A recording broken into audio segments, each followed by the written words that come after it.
Signé le 28 juin 1919, le traité de Versailles met fin à la Première Guerre mondiale, en même temps qu'il donne naissance à la SDN, Société des Nations. La Société des Nations est la première grande organisation internationale de l'histoire, dont le but est de maintenir la paix. C'est alors le rêve du président américain Wilson qui se concrétise.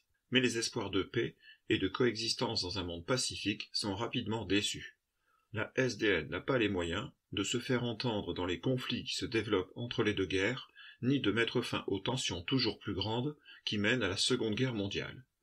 Et, même si la SDN dure jusqu'en 1946, la réflexion pour lui trouver une solution de remplacement plus efficace débute chez les Alliés pendant la Seconde Guerre mondiale. Ainsi, 26 États signent la Déclaration des Nations Unies le 1er janvier 1942 à Washington. C'est la première fois qu'on utilise l'expression Nations Unies. Roosevelt ici désigne les Alliés bien décidés à ne pas signer de paix séparée avec l'Axe. C'est avec les différentes conférences interalliées de la fin de la guerre que le projet prend forme, en particulier à Téhéran en 1943 et à Yalta en février 1945.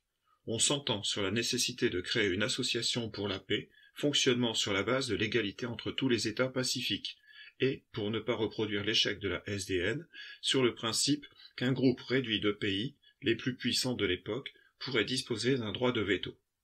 À partir du 25 avril 1945, les délégués de 50 pays, tous en guerre contre l'Axe, se réunissent à San Francisco pour rédiger les statuts de la nouvelle organisation pour la paix.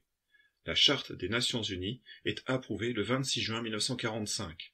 Elle entre en vigueur le 24 octobre 1945, après avoir été ratifiée par la majorité des pays signataires. Les 50 pays présents à San Francisco sont désignés membres fondateurs de l'ONU. On y ajoute la Pologne qui signe un peu plus tard.